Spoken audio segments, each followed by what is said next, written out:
안녕하세요. 저는 최범진 회계사입니다. 네, 저와 함께 기타 소득과 사업 소득에 대해 알아볼까요?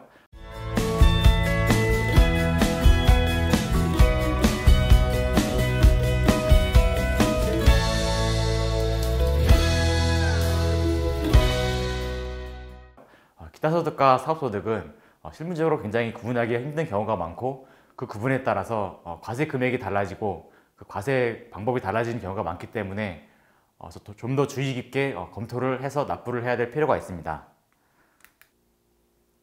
네, 우리나라 소득세는 크게 분리과세와 종합과세로 나눌 수가 있는데요.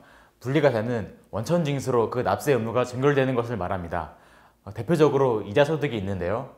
제가 이자를 받을 때 원천징수하고 이자를 받고 그 원천징수한 것으로 납세 의무가 전결되는 것을 말합니다. 반면 종합과세는 대표적으로 근로소득이 있는데요. 원천징수를 예비적으로 하고 연말정산을 통해 최종 납세 금액을 확정하여 납세를 하는 방법을 말합니다. 사업소득이 종합과세에 해당이 됩니다. 그러면 기타소득과 사업소득에 대해 한번 알아보겠습니다. 기타소득은 일시적 소득에서 발생한 것을 기타소득으로 분류하고 있습니다. 반면 일정한 사업에서 발생한 소득은 사업소득으로 분류하고 있습니다.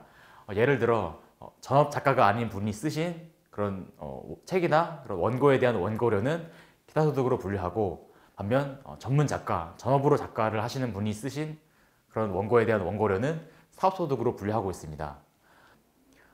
기타소득은 수익금액의 60%를 기본적으로 경비를 인정하고 있습니다. 반면 사업소득은 소득자의 소득금액에 따라 단순경비율 또는 기준경비율을 통해 경비를 인정받고 있습니다. 기타소득이나 사업소득이나 소득을 위해 발생한 경비가 입증이 된다면 그 경비는 모두 인정을 하고 있습니다. 원천징수 세율은 기타소득은 22%인데 수익금의 60%를 차감하여 40%, 22%, 그래서 8.8%를 실질적인 원천징수 세율로 적용하고 있습니다. 반면 사업소득은 3.3%를 원천징수 세율로 적용하고 있습니다. 기타소득이 300만 원 이하인 경우 선택적으로 분리과세를 적용할 수 있습니다. 만약 300만 원이 넘는다면 의무적으로 종합과세를 통해 납세를 하고 있습니다. 반면 사업소득은 금액이 얼마든지 종합과세를 통해 납세하고 있습니다. 기타소득이 5만 원 이하인 경우 금액이 적기 때문에 과세를 하지 않는 규정이 있는데, 사업소득은 그러한 규정이 없어 금액이 얼마든지 간에 납세를 하고 있습니다. 실무적으로 사업소득과 기타소득을 구분하는 것은 어렵기 때문에 저와 함께 간단하게 기타소득이 어떤 소득이 있는지 한번 알아보겠습니다. 복권, 경품권 단첨금, 저작권 외이자의 저작권 양도대가, 반면 저작권자의 저작권 양도대가는 사업소득입니다. 물품 대여료, 계약위약금 배상금, 법인세법에 따라 처분된 기타소득, 뇌물, 종교인 소득은 기타소득으로 분류하고 있습니다.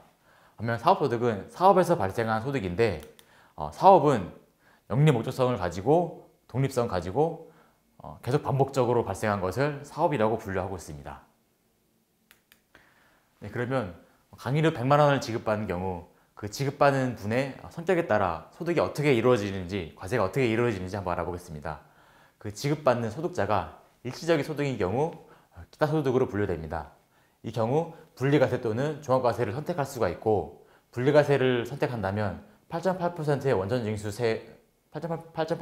원천징수를 통해 88,000원으로 과세 의무가 전결됩니다. 반면 종합과세를 선택할 경우 소득자의 소득 수준에 따라서 하등적으로 납세 의무를 지게 됩니다.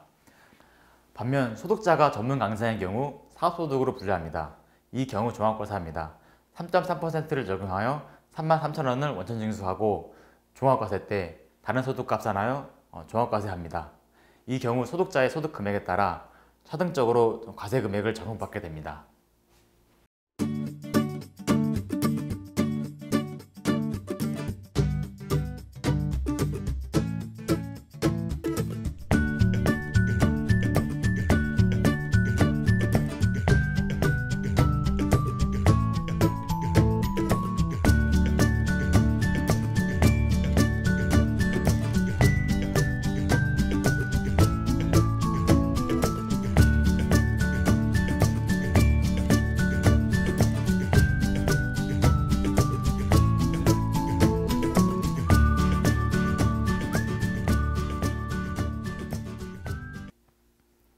지금까지 저와 함께 기타소득과 사업소득에 대해 알아보았습니다. 시청해주셔서 감사합니다. 최범진 회계사였습니다.